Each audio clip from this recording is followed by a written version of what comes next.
देश की सबसे बड़ी अदालत कही जाने वाली सुप्रीम कोर्ट में दलितों की सबसे बड़ी जीत हुई है। आपको बता दूं कि चीफ जस्टिस ऑफ इंडिया यानी डीवाई चंद्रचूड़ ने जस्टिस वराले को जज की शपथ दिलाई है, जो पहले कर्नाटक हाई कोर्ट के चीफ जस्टिस और बॉम्बे हाई कोर्ट के जज रह चुके हैं। आपको बता दूं कि इस नियुक्ति के साथ सुप्रीम कोर्ट 34 जजों की अपनी पूरी क्षमता पर वापस आ गया है। इसके अलावा सुप्रीम कोर्ट में अब दलित जाति के 3 न्यायाधीश हो गए हैं। इन जजों में justice B R. Gavai, justice C T Ravi Kumar और जस्टिस वराले शामिल हैं। आपको ये बताते चलें कि सुप्रीम कोर्ट में अनुसूचित जाति समुदाय का अब तक का सबसे अधिक प्रतिनिधित्व है। यानी 3 जो है सुप्रीम कोर्ट में अब जो है दलित जज हो गए हैं। केंद्र सरकार ने जस्टिस वराले की नियुक्ति को मंजूरी दे दी, जिसकी सिफारिश सुप्रीम कोर्ट कॉलेजियम ने 1 सप्ताह पहले की थी। अपने बयान में एससी कॉलेजियम ने इस तथ्य पर विचार किया था कि हाई कोर्ट के जजों में जस्टिस वराले दलित जाति से संबंधित सबसे सीनियर जज हैं। वह देश के हाई कोर्ट के चीफ जस्टिस के बीच अनुसूचित जाति से संबंधित एकमात्र चीफ जस्टिस हैं। वह हाई कोर्ट के जजों की संयुक्त अखिल भारतीय सीनियर में नंबर 6 पर सबसे बड़े जज हैं। बॉम्बे हाई कोर्ट के जजों की सीनियरिटी में वह सबसे सीनियर जज हैं। यानी जी वराले जो है बॉम्बे हाई कोर्ट के सबसे सीनियर जज माने जाते हैं। सीजीआई डीवाई चुंद के नेतृत्व वाले कॉलेजियम ने पाया कि उनके द्वारा लिखे गए निर्णय कानून के हर एक क्षेत्र में विभिन्न मुद्दों से निपटते हैं। यानी वे जो भी लिखते हैं वो ऑथेंटिक चीजें लिखते हैं, वो निर्णायक भूमिका निभाते हैं और निर्णय जो है बहुत ही अच्छे तरीके से करते हैं।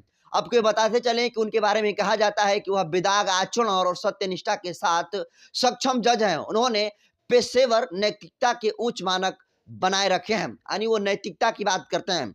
बॉम्बे हाई कोर्ट के जज के रूप में 2008 में पदोन्नत होने से पहले उन्होंने जिला जज और सत्य न्यायालय में नागरिक, आपराधिक, श्रम और प्रशासनिक कानूनी मामले में और औरंगाबाद में हाई कोर्ट की पीठ में संवैधानिक मामले में 23 वर्षों से अधिक समय तक बार में प्रैक्टिस की है।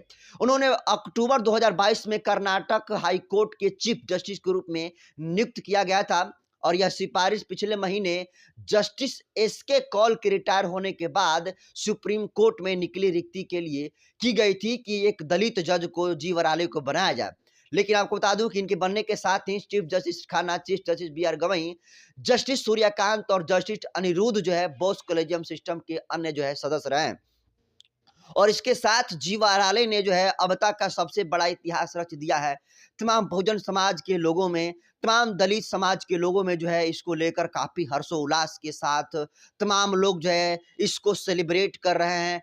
पहली बार जो है देश की सबसे बड़ी अदालत कहे जाने वाली सुप्रीम कोर्ट में जो है बाबा साहब भीमराव अम्बेडकर की तस्वीरें लगती है। उसके बाद दलित जजों में जो है जी वराले का नाम आता है और जो chief justice CGI of India है चंद्रचूड़ ने कल उनको जो है दलित जज यानी उनको सुप्रीम कोर्ट के जज के रूप में नियुक्ति दिलाई है। और जी वराले के साथ जो है अब तक सुप्रीम कोर्ट में जो है दलित समाज से 3 दलित जज हो गए हैं और यह जो है बहुजन समाज के लिए, खासकर दलित समाज के लिए अपने आप में काफी ऐतिहासिक और बड़ी बात है। वैसे दोस्तों हमेशा कॉलेजियम सिस्टम पर सवाल उठता रहा है। हमेशा जो देश के निर्णायक भूमिका में निभाने वाले जो तमाम लीडर्स हैं, तमाम जो इंटेलेक्चुअल लोग हैं, वो तमाम लोग जो है जो कॉलेजियम सिस्टम है उस पर सवाल उठाते हैं कि कॉलेजियम सिस्टम से न बहाल होकर दलितों की नियुक्ति के लिए एक पैटर्न बनाया जाए, एक परीक्षा ली जाए। लेकिन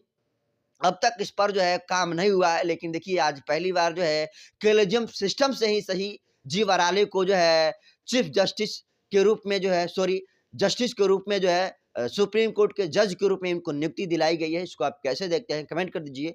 वीडियो जनतंत्र पर यूट्यूब चैनल पर देख रहे हैं तो चैनल को सब्सक्राइब कर लीजिए। फेसबुक पेज पर देख रहे हैं तो पेज को फॉलो कर लीजिए।